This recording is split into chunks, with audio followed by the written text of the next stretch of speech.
इंसान जब दरिंदा बन जाता है तो उसका अंजाम भी बड़ा भयानक होता है। ऐसी ही यह कहानी है जिसमें एक 13 साल का नाबालिग लड़की पर कयामत टूट पड़ती है। मैं उस लड़की पर किए गए जुल्मों सितम का कयामत क्यों कह रहा हूँ, ये तो आपको कहानी सुनने के बाद ही पता चल पाएगा। तो दोस्तों, आपसे गुजारिश है, कहानी को पूरा सुनिएगा। दिलों को चीर देने वाली कहानी है। मेरा नाम उर्मिला है। मैं बचपन से ही बहुत खूबसूरत थी। शायद इसलिए माँ ने मेरा नाम भी इतना खूबसूरत रखा। हम लोग एक छोटे से गांव में रहते थे। मैं 13 साल की थी जब माँ इस दुनिया को छोड़कर चली गई थी। अब घर संभालने वाला कोई ना था। हमारी गांव में बहुत सी जमीन थी, इसलिए मेरे बाबा को दूसरी शादी करने में कोई परेशानी नहीं हुई। और एक दिन मेरे बाबा दूल्हा बने और अपनी नई नवेली दुल्हन को घर ले आए। मेरी एक छोटी बहन भी थी। हम दोनों खूब बन ठन के तैयार हुए और अपनी नई माँ का खूब अच्छी तरह से स्वागत किया।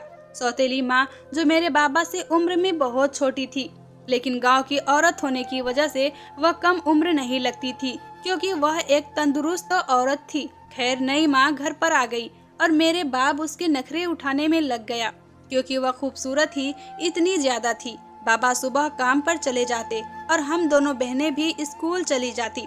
कुछ महीने तो अच्छे से गुजरे।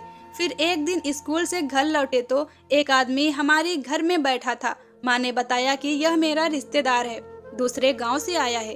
शाम को बाबा भी घर आ गए। सौतेली माँ का वो रिश्तेदार किसी काम से हमारे घर आया हुआ था। मेरे बाबा ने भी उसको अपनी ससुराल से जानकर उसकी खूब आवभगत की।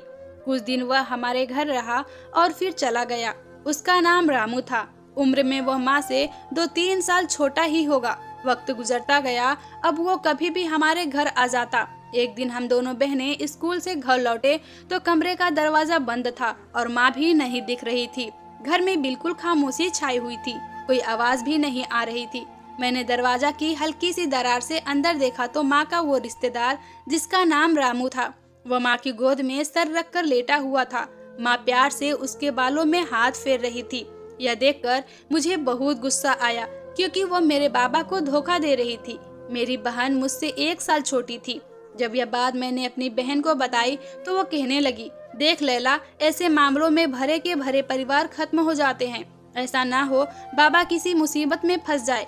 बेहतर है खामोश रहो। मैंने भी इसमें ही भलाई समझी और किसी से भी इस बात का जिक्र ना किया। वक्त गुजरता रहा। हम खुली आंखों से सारा खेल देख रहे थे।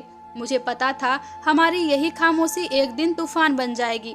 खैर, वक्त गुजरता रहा। फिर एक दिन सुबह के वक्त मेरी सौतेली माँ बहुत जोर जोर से रो रही थी। मेरी आँख खुली तो मैंने कमरे में जाकर देखा, माँ जोर जोर से कह रही है, हाय मैं क्या करूँ, मुझे भरी जवानी में छोड़कर चला गया।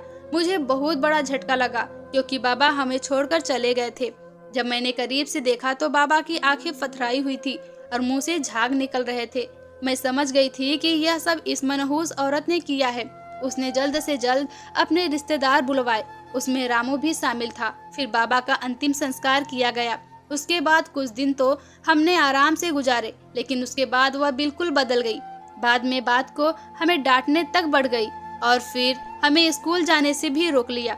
और बस सौतेली माँ अब सारा दिन हमसे घर के काम करवाती और जब हम घर का सारा काम खत्म कर लेते तो फिर कहती कि एक मेरे पैर दबाओ और एक मेरे सर में मालिश करो। वक्त गुजरता रहा। मेरे सब्र का बांध टूट गया और रामू ने आहिस्ता आहिस्ता मेरे बाबा की सारी जमीन अपने में कर ली। अब वह हमारे घर ही रहता। एक दिन जब सौतेली माँ अपने पाँव दबवा रही थी तो रामू भी पास ही बैठा था। मेरी छोटी बहन से कहने लगा, चलो मेरे भी पैर दबा दो। मैंने उसे कहा, मेरी बहन आपके पैर नहीं दबाएगी। ऐसी फरमाइश आप नहीं करे तो बेहतर है। इसी बात पर सौतेली माँ ने तुरंत उठकर मुझे बहुत जोर से थप्पड़ मारा। मेरे हाथ में तेल की बोतल थी, जिसकी वजह से वह सारा तेल माँ के ऊपर गिर गई। माँ ने मुझे बालों से पकड़ लिया। खैर, उस वक्त मुझे रामू ने बचा लिया था और उसने मुझे कमरे में भेज दिया। उस दिन मैंने फैसला कर लिया था कि मैं इस घर में नहीं रहूंगी। पूरी रात हम दोनों बहनों ने जाग कर गुजारी। सुबह 5 बजे हमने अपने कपड़े एक गठरी में बांधे और घर से निकल गए और बाहर खड़े होकर 2 पल अपने घर को आखिरी बार मोहब्बत से देखा और फिर अपनी बहन का हाथ पकड़कर मैं तेजी से बस अड्डे की तरफ निकल आई। मुझे पता था कि सुबह 6 बजे रोज बस गांव से शहर जाती है। हम दोनों बस अड्डे पर पहुंच गए। 6 बजे वाली बस आई तो बस में बैठ गए। मेरे बाबा का एक दोस्त उस शहर में रहता था। जो बाबा से गेहूं वगैरह खरीदा करता था। लेकिन बाबा के जाने के बाद उन्होंने भी गांव आना छोड़ दिया था। मुझे उनका पता मालूम था क्योंकि एक बार मैं बाबा के साथ शहर पहले ही आ चुकी थी। हम दोनों चाचा जी के घर पहुंच गए। चाचा जी ने उन्हें बहुत प्यार दिया। हमने उन्हें सारी बातें बताई। चाचा जी बोले, अगर तुम्हारा बाप होता तो यह नौबत ना आती। खैर छोड़ो, तुम फिक्र ना करो, अभी मैं जिंदा हूँ। मुझे अपने बाप के जगह ही समझो। तुम जब चाहो तब तक यहाँ रह सकती हो। मैंने कहा, ठीक है चाचा जी, लेकिन हम सब पर मेहरबानी कर दीजिए। हम आप पर कहीं बोझ नहीं बनना चाहते। हमको किसी काम पर लगवा दीजिए। कुछ दिन हम चाचा जी के घर पर तो रहे, फिर उन्होंने हमें एक कोठी पर काम पर लगवा दिया। कोठी काफी बड़ी थी। उन लोगों ने हमें एक छोटा सा स्टोर रहने को दे दिया। कोठी में एक मालकिन और एक साहब जी रहते थे।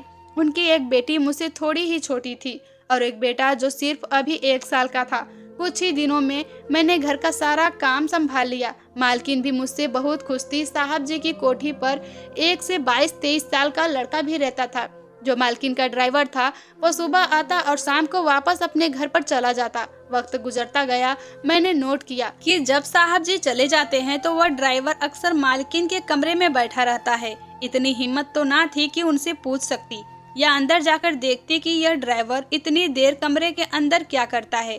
जब मैंने यह बात अपनी छोटी बहन को बताई तो वो कहने लगी, खामोश रहो, एक ही सहारा है, कहीं ये छत भी ना चली जाए और फिर से हमें कहीं और धक्के खाने पड़े। मैं एक बार फिर से खामोश हो गई। फिर एक दिन शाम का वक्त था। मालकिन कहने लगी, जाओ बंटी को बाहर पार्क में ले जाओ, उसको झूला झुलवा दो। मैं उसको लेकर पार्क में चली गई। न जाने उस दिन क्या बात थी, बंटी चुप ही नहीं हो रहा था।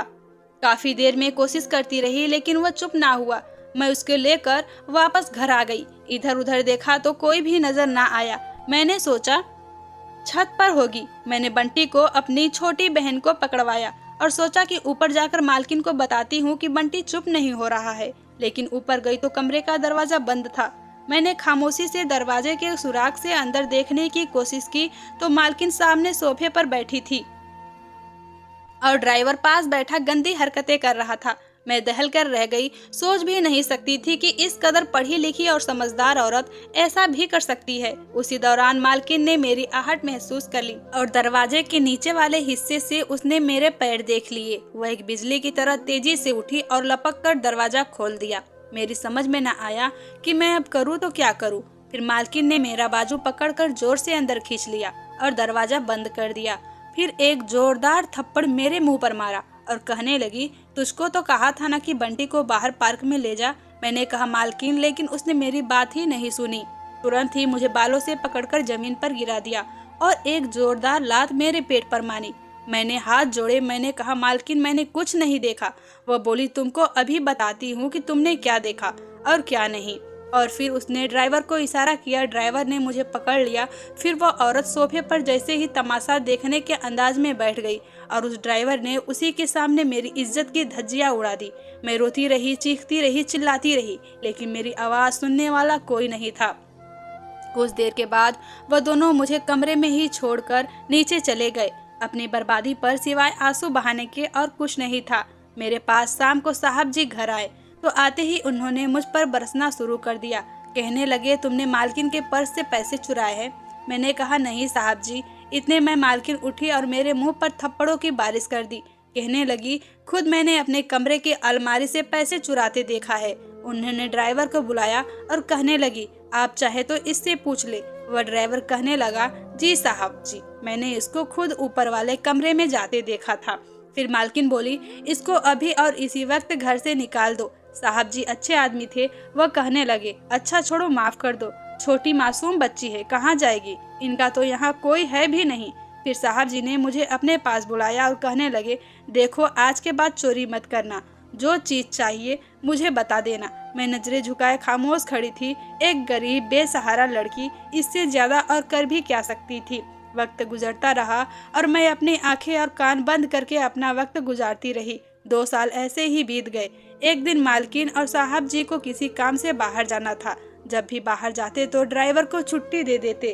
उस दिन भी उन्होंने अपने ड्राइवर से कहा कि हम लोग जरा बाहर जा रहे हैं, आज तुम्हारी छुट्टी है, तुम अपने घर चले जाओ। उनकी बेटी जो अभी स्कूल में ही थी मुझसे कहा जब वो स्कूल से आए तो उसका ख्याल रखना। दोपहर को 2 बजे के करीब वो स्कूल आई तो मैंने उसका खाना ला कर दिया और उसको खाना खिलाकर उसके पास ही बैठ गई। वह वैसे भी मुझसे बहुत प्यार से बात करती थी, इसलिए मुझे वह अच्छी लगती थी। थोड़ी देर के बाद दरवाजे की घंटी बजी तो देखा वही ड्राइवर था। कहने लगा, मालकिन आ गई हैं क्या? मैंने कहा नहीं। फिर कहने लगा, अच्छा मुझे कुछ काम है, मैं उनका इंतजार कर लेता हूँ। मेरे मना करने के बावजूद वो अंदर चला आया। अंदर आकर उसने इधर उधर झाँका और फिर रीना के कमरे में चला गया। वो मुझसे कहने लगा, अगर तुमने किसी को बताने की कोशिश की तो मैं साहब जी से कह दूंगा कि तुमने मुझे खुद फोन करके बुलाया है। फिर उसने रीना के कमरे में जाकर अंदर से दरवाजा बंद कर लिया। रीना एक मासूम सी भोली भाली लड़की थी। उसने अंदर से शोर मचाना शुरू कर दिया। मैं समझ गई थी कि मालकिन ने मेरी बर्बादी का जो मंजर सामने बैठकर देखा था, आज वह सब कुछ उसी की बेटी के साथ ही होने वाला था।